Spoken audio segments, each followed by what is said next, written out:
Sinamantala ng maraming media sa Pangasinan ang pagkakataong makapagtanong sa mga miyembro ng Sangguniang Panlunsod sa isinagawang lingguhang talakayan ng Pangasinan Press Club Incorporated noong ika-27 ng Abril sa lungsod. Dinaluhan naman ito ni Vice Mayor Belen Fernandez at ilan pang konsihal na kinabibilangan ni na Councilor Luis Samson Jr., Alfie Fernandez, Alvin Cocchia at Carlos Reyna. Dito isa-isang sinagot ng mga panauhing miyembro ng SP ang katanungan ng media. Partikular ang di pa rin matapos-tapos na usapin ng pagpapasa ng budget ng lungsod at ilang kontrobersiyang bumabalot dito. Actually po, ang ginagawa po ng sanggunian ngayon ay hindi naman nakikipag-away sa Office of the Mayor. Ginagawa lang po namin yung trabaho namin. We're not a rubber stamp of the executive. So gusto lang natin makita lahat kung saan napupunta ang pera ng syudad ng Taliban. Okay, bakit yung budget natin ng 2011 ay mas mababa sa 2010? Yun ang unang question, di ba? Despite na tumataas ang oil, tumataas ang goods. Okay. Number one po, yung goods po, basic commodity, hindi pa ho tumataas ng gaya ng in-award nila sa bidding nila. Na from 650 naging 15 pesos, that is more than 240%. So that does not mean that because of yung award sa bidding na yun, dapat mataas masyado rin ang budget ng 2011. Second, yung budget po ng 2011 naging mas maliit dahil po hindi ho sila nag-justify. There are 12 budget hearings conducted. During the last hearing and the other hearings, hindi po sila nag-justify. Lahat po na hindi na-justify ay hindi ho pwedeng i-approve. Ayon sa SP, masusing pinag-aralan ng budget upang maiwasan ang budget deficit na dati nang naranasan ng mga dagupenyo sa nakaraang termino ng kasalukuyang administrasyon. Kaya din kami naging maingat sa pagpasa ng budget.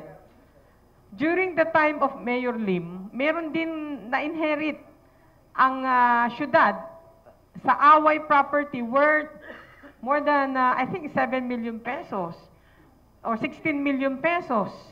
Na nalugi ang ating syudad. Meron din inherit ang ating syudad na palengke ng utang ay more than 400 million pesos na ngayon ay nagbabayad pa tayo ng 48 million pesos a year, of which ang interest is more than 20 million pesos.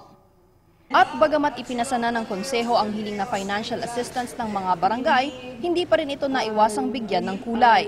Na yun daw pagkapasa po ng supplementary budget para sa 31 barangays o mano ay panunuyo ninyo sa barangay. Yung request po ng 31 barangays dun sa support for the Gilon-Gilon, galing po sa kanila yon, hindi po galing sa amin. So wala ho kami reason na kaming manunuyo sa kanila.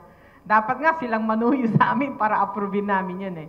But anyway, nakita ho naman ho namin na maganda naman yung intention ng barangay for the 4,650,000 and the 3.1 million. Kasi yung isa for the cleaning of the drainage, at the same time fogging para maiwasan yung dengue. The other one is support for the bangus industry. Ipinaliwanag din ng Vice Alcalde ang panig ng SP sa pagpapasa ng mas mababang budget at nilinaw na hindi anti-poor ang hakbang na ito tulad ng umano'y mga balitang ipinapakalat. Anong reaksyon kaya ni Vice Mayor na allegedly anti-poor daw sila?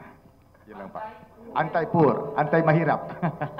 Paano ho magiging anti-poor yung pagpasaho namin ng budget? Number one, ini-scrutinize namin mabuti to make sure na yung budget ay pupunta sa mas marami.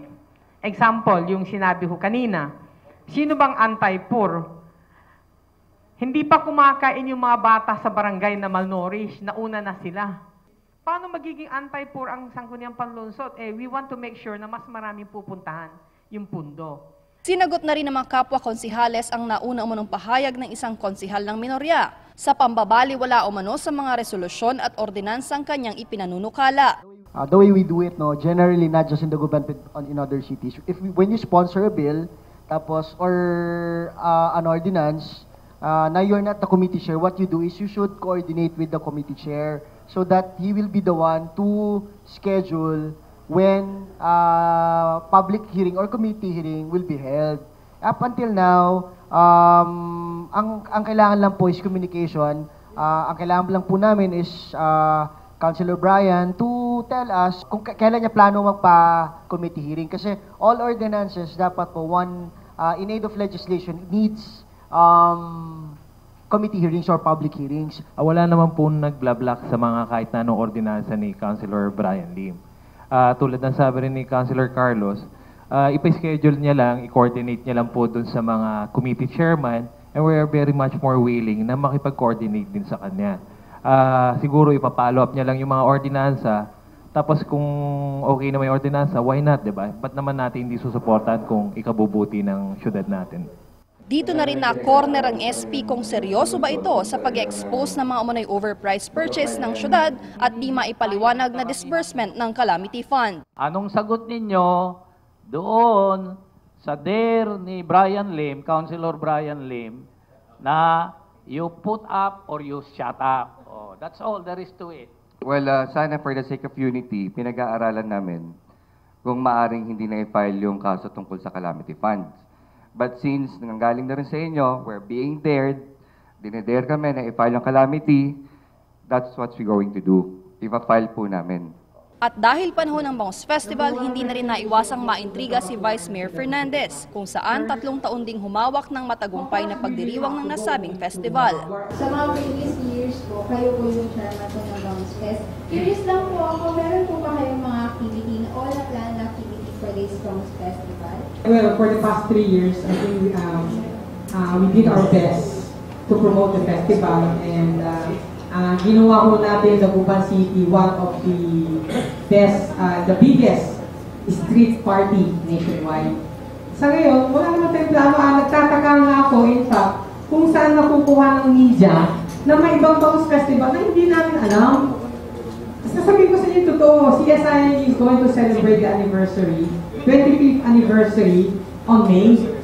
Ang gagawin lang po ng CSI is more on promotions. We're giving away 5 Toyota Vios, 25 iPad 2, 25 laptops, and 25 Android cellphone.